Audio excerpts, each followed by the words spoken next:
안녕하세요.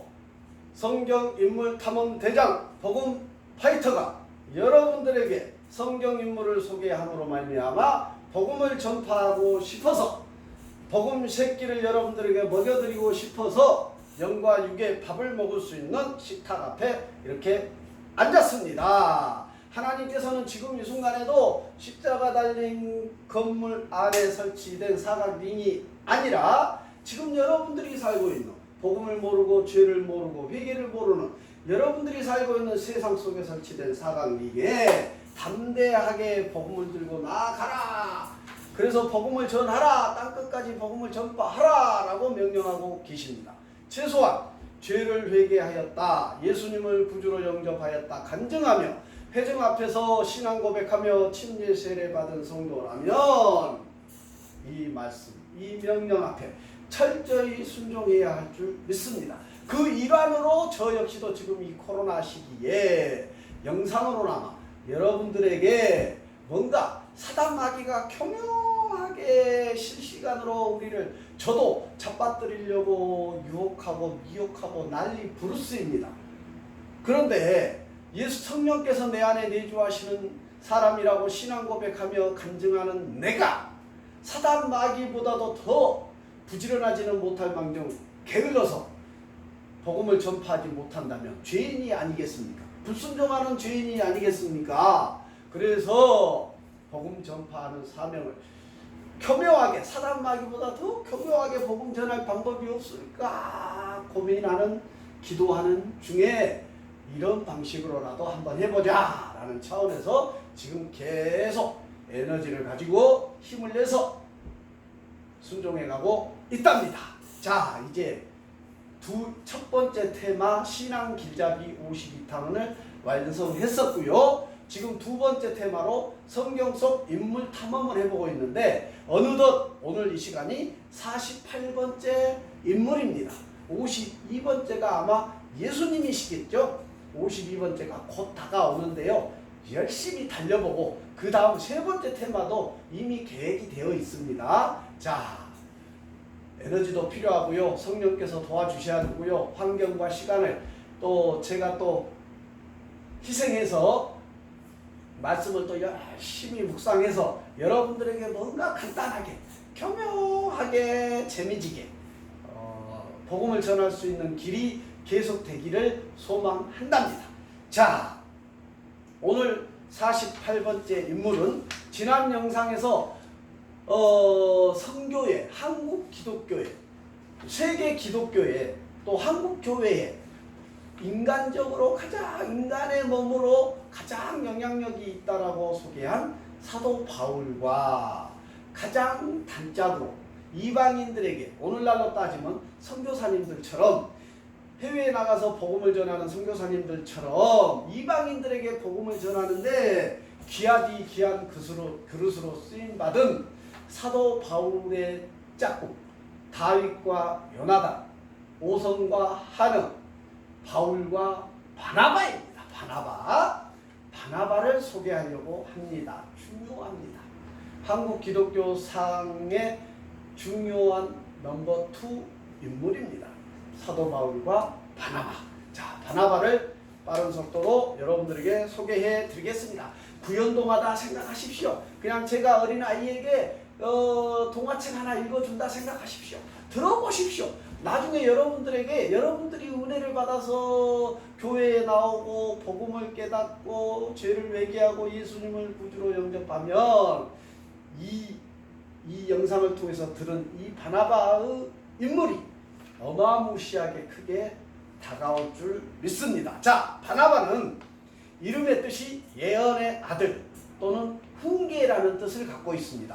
그 의미는 소개되는 내용을 통해서 저절로 우리가 알 수 있습니다. 가족 배경은 바나바는 구브로에 살았던 레위인입니다. 레위인으로 지역에서 부유하고 영향력이 있는 사람이며 성경에 그가 레위인이라는 사실 외에 언급은 별도로 소개되고 있지 않다고 합니다. 자, 세 번째, 신약 성경에서 그럼 바나바는 어떻게 언급되고 있느냐? 첫째, 마음이 관대한 사람 바나바입니다. 바나바는 사도들이 지어준 이름으로 복음 확장에 대한 그의 넓은 관대함은 신앙의 성품을 말해주며 사도들의 사역을 돕고자 그가 소유한 모든 것을 기꺼이 내놓았다고 합니다. 사도행전 4장 36절에서 구브로에서 난 레위족 사람이 있으니 이름은 요셉이라 사도들이 일컬어 바나바라 하니 번역하면 위로의 아들이라. 37절 밭이 있음에 팔아 그 값을 가지고 사도들의 발 앞에 두니라 이렇게 언급되고 있습니다.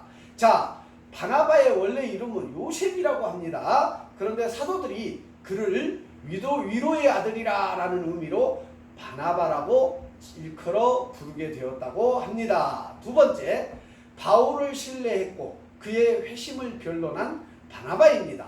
제자들은 바울을 두려워했고 왜냐하면 교인들을 막 죽이러 다니는 사람이었기 때문에 믿는 자들을 핍박했던 다소 사람 사울이 예수님의 제자라는 사실을 믿을 수가 없었습니다. 다른 제자들이. 바나바만이 회심한 바울의 간증을 믿었고 구원의 은혜를 체험한 사람이라는 사실에 기뻐했고 사도들에게 인도되었으며 그를 믿었기에 사도들과 더불어 복음의 사역을 감당할 수 있었습니다. 세 번째, 바울의 베드로의 집을 방문하게 됩니다. 바울을 사도들에게 데려가 사도들이 바울을 영접할 때까지 함께 머물렀고 바울은 베드로와 함께 15일을 머물렀으며 거기서 야고보도 만나게 됩니다. 네 번째, 안디옥 교회로 보냄을 받은 바나바. 스데반 집사의 순교로 흩어져야 했던 믿는 자들이 증거하기 위해 예루살렘을 떠났고 안디옥은 로마에서 세 번째로 큰 도시며 수리아의 로마 총독이 거주한 안디옥에 도착을 했는데 레바논과 구브로와 안디옥에 갔던 사람들은 헬라어로 유대인에게만 복음을 전파했습니다. 안디옥에는 유대 식민지인들이 많이 살았고 원래 이방인의 도시였으며 새로 도착한 사람들이 이방인들에게 복음을 전파했는데 새로 회심한 사람들은 결코 유대인이 아니었고 헬라 우상을 숭배한 이방인들이었으나 구원을 얻게 되었습니다. 복음 전파는 성공적이었으며 베드로와 요한이 사마리아에서 하나님의 새로운 일을 감당했던 것처럼 바나바는 안디옥에서 잘 사역을 감당하고 있었습니다. 새 신자들에게 권고와 용기, 훈계의 은사를 가지고 있었습니다. 바나바는. 다섯 번째, 안디옥에서의 큰 사역을 하게 되는데 세 가지 은혜가 주어졌습니다. 통찰력과 신령한 지혜는 바나바의 중요한 은혜였습니다. 사도행전 11장 24절에서 바나바는 착한 사람이요 성령과 믿음이 충만한 사람이라 이에 큰 무리가 죽게 더하여지더라 라고 언급하고 있습니다. 교회적인 문제를 혼자 처리하는 일은 과중한 업무가 됩니다. 안디옥에서 감당할 만한 사람을 찾았는데 그가 다소에 가서 바울을 만나게 됩니다. 바울을 데리고 와서 1년간 함께 동역하며 그리스도인들에게 말씀을 가르치게 되고 흉년으로 힘든 예루살렘 교회를 돕고자 바나바와 바울이 헌금을 가지고 가게 됩니다. 이렇게 바나바가 바울을 만나게 되는 것입니다. 여섯 번째, 성령으로 따로 세움을 받은 바나바. 안디옥 교회는 특별한 일을 위해 두 사람을 따로 세우게 되는데요. 사도행전 13장 2절에서 주를 섬겨 금식할 때에 성령이 이르시되 내가 불러 시키는 일을 위하여 바나바와 사울을 따로 세우라 하시니. 자, 교회는 소명을 인식하여 기도하게 되는데 두 사람을 따로 세웠고 1차 전도여행이라 일컬어진 알려진 일에 참여하게 됩니다. 바울과 바나바가 1차 전도여행을 마가를 데리고 떠나게 되는 거지요. 자, 일곱 번째, 예루살렘 회의에 보냄을 받은 두 사람. 이방인들을 향한 은혜의 메시지를 예루살렘 교회가 듣게 되었고 이 회의는 이방인들도 그리스도를 믿음으로 구원받을 수 있다는 것을 믿지 못함으로 소집되었으며 자, 이 예루살렘 회의는 이방인들도 그리스도를 믿음으로 구원받을 수 있다는 것을 믿지 못함으로 소집되게 되었습니다.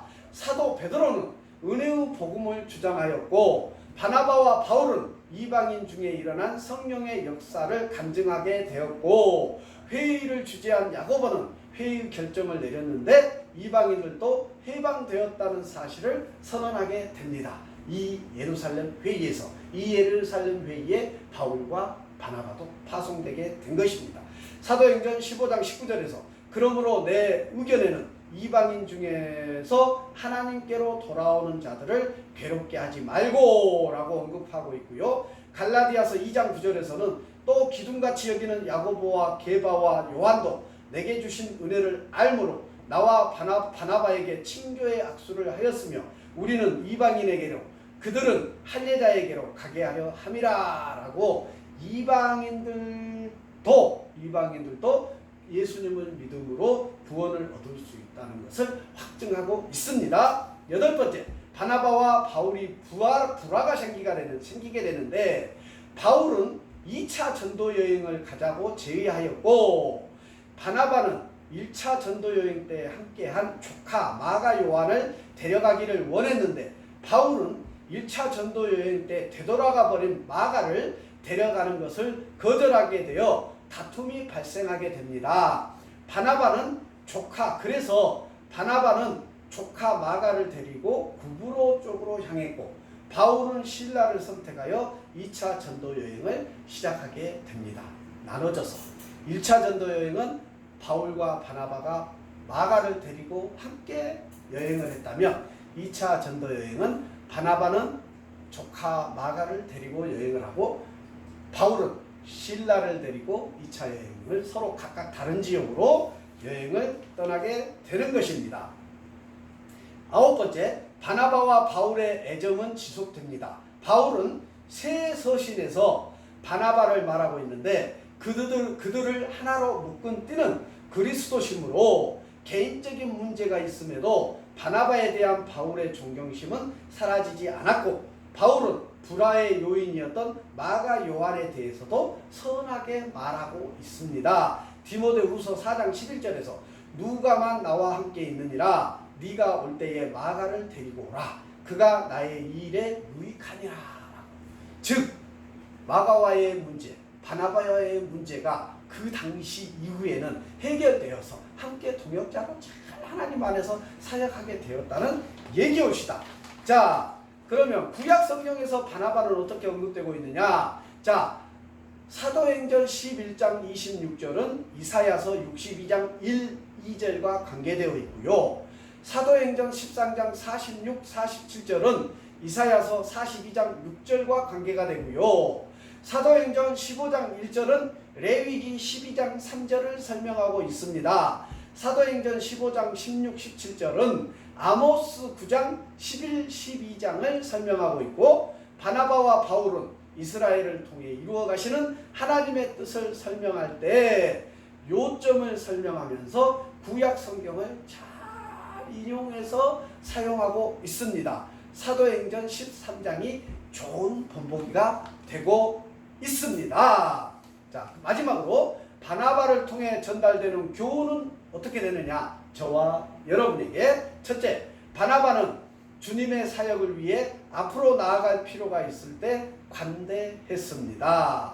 두 번째, 자기를 미워하는 자, 즉 바울에게 자신의 마음과 행동으로 호의를 표시했고 이것이 실천적인 그리스도인의 모습입니다.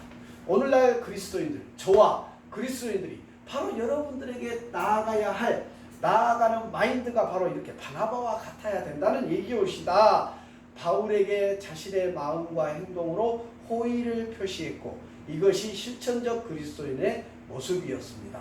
저와 현재 그리스도인들이 이방인된 세상 속에 살아간 여러분들에게 나아갈 때 마인드가 이러해야 될 줄 믿습니다. 세 번째, 제자들과 사도들 앞에 서 있는 바울에게 자신의 호평을 양보하고 호의를 바울에게 돌리는 바나바입니다. 대단합니다. 네 번째, 그는 예의 바른 그리스도인의 자격을 갖추고 있는데 착한 사람이요 성령과 믿음이 충만한 사람입니다. 다섯 번째, 그는 바울과 함께 하시는 하나님의 손길을 보았고 바울에게 찾아가 바울이 자기의 지도자 위치에 서주기를 원했으며 바나바가 그 한 가지 일을 함으로 바울은 신앙의 거성이 될 수 있었습니다. 저도 그렇게 동의합니다. 만약에 이 시점에서 바나바가 바울을 시기 질투하고 다른 제자들처럼 믿지 못하고 신뢰하지 못하고 하나님의 바울과 함께하는 하나님을 보지 못하고 막 바울을 시기 질투했다면 오늘날 바울이 오늘날 한국 교회의 지구촌 기독교에 이렇게 어마무시한 영향력을 가진 인물이 될 수 없었을 것 같습니다. 바울의 이 영향력은 어디까지나 바나바의 이 영향력, 바울을 향한 이 영향이 중요한 키포인트가 된다고 저는 믿습니다. 다섯 번째에서 바로 바울과 함께하는 하나님을 바나바가 보았다고 했습니다. 중요합니다. 우리가 좇아야 할 사람은, 사람 중에서 우리가 좇아야 할 사람은 직분인자가 아니요, 교인이 아니요, 그냥 목사 타이틀을 가진 사람이 아니고 하나님이 함께하는 사람이옵시다. 하나님이 함께하는 사람을 우리가 보고 그를 좇아 믿음의 삶을 살아가야 할 줄 믿습니다. 목사가 됐든 장로가 됐든 집사가 됐든 권사가 됐든 그리스도인이 됐든 하나님께서 성령 충만해서 하나님께서 함께 하시는 사람을 함께하는 삶을 살아가야 합니다. 그와 함께 해야 할 줄 믿습니다. 마지막으로 그는 결코 시기하지 않았고, 방금 얘기했던 것처럼 그는 결코 시기하지 않았고 질투심을 갖지 않았으며 뒤로 물러서 바울이 그 길을 인도하게 했습니다. 이 모든 것은 그리스도인의 생활 특성이므로 우리는 배워야 합니다. 방금 말씀드린 마지막 교훈이 우리 그리스도인에게, 또 여러분이 나중에 하나님을 믿게 되고 구원을 얻게 되면 반드시 본받아야 할 최고의 특징입니다. 그는 결코 시기하지 않았습니다. 그는 결코 질투심을 갖지 않았습니다. 뒤로 물러서서 바울이 하나님의 인도하신 대로 쓰임받을 수 있도록 그 길을 인도하게 되었습니다. 중요한 그리스도인의 특징입니다. 자, 이제 제가 정리한 바나바 인물을 여러분들에게 요약해서 소개해 드렸습니다. 중요합니다. 정말 지구촌 가운데 기독교와 한국 교회와 구원받은 그리스도인에게 너무나 중요한 두 인물, 바울과 바나바입니다. 자, 오늘 바나바를 각인시켜줄 도구는 누굽니까? 저 이거 이름 갑자기 생각이 안 나네요. 그 아이들이 좋아했던 애니메이션 영화에 나왔던 주인공이지요. 자, 보십시오. 복음의 능력은 죄에서 구원하는 능력이 있습니다. 그 말은 죽을 수밖에 없는 여러분을 살릴 수 있다는 얘기였시다. 옛사람을 버리고 새 사람이 되는 것입니다. 거듭난 사람이 되는 것입니다. 죽음의 길에서 죽은 사람인 세상에 속한 여러분들을 살아있는 천국 백성으로 인도할 수 있습니다. 그것이 복음이었습니다. 대표적인 두 인물이 방금 얘기했다시피 바울과 바나바였습니다. 성경 신구약 인물 52탄을 소개하는데 예수님을 빼고 모든 인물들 중에 오늘날 한국교회에, 오늘날 여러분들에게 가장 영향력이 있는 인물 두 사람은 바울과 바나바. 한 사람이라면 바울. 중요합니다. 여러분들을 살릴 수 있습니다. 자, 안녕하세요. 잘 살지만 사단 마귀의 유혹으로 죄를 범하게 되므로 원죄와 또 살아가면서 사단 마귀의 유혹에 넘어가서 범죄함으로 말미암아 우리는 죽을 수밖에 없는 연약한 존재입니다. 그런데 이 존재가, 이 죽을 수밖에 없는 존재가 죄를 회개하고 예수님을 구주로 영접하였더니, 자 보십시오. 복음을 영접하였더니 어떤 일이 일어나는지 보십시다. 어떤 일이 일어나는지 보십시다.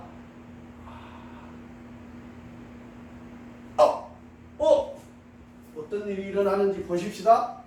어떤 일이 일어나는지 보십시다. 이 무슨 현상일까요? 이 무슨 현상일까요?